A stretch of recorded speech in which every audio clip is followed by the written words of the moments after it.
few more details of these reports that have emerged in this national newspaper, the Mail and Guardian. They say they've not only seen the Public Protector's provisional report, but also 12,000 documents obtained from the South African Department of Public Works.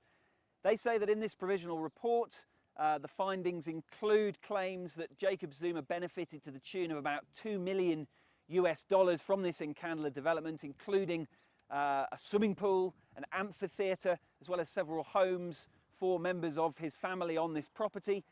They claim to have seen evidence in this report that suggests that Jacob Zuma employed his own architects instead of using the ones offered by the Department of Public Works, and that he did that without going through a due tender process.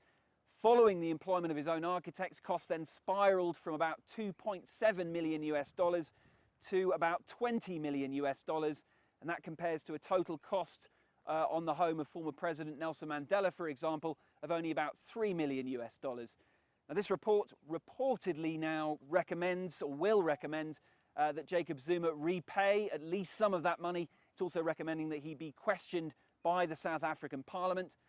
Now, needless to say, the South African government aren't commenting on these reports. Ministers have, up until now, tried to keep some of the findings secret on the ground that it could compromise Jacob Zuma's security.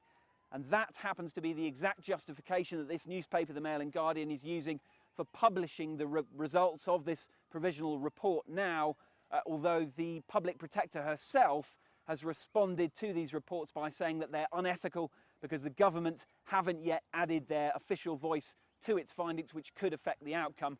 Opposition parties have obviously jumped on this straight away, and they're claiming that it could amount to the largest corruption scandal there's been in South Africa's 20-year democratic history.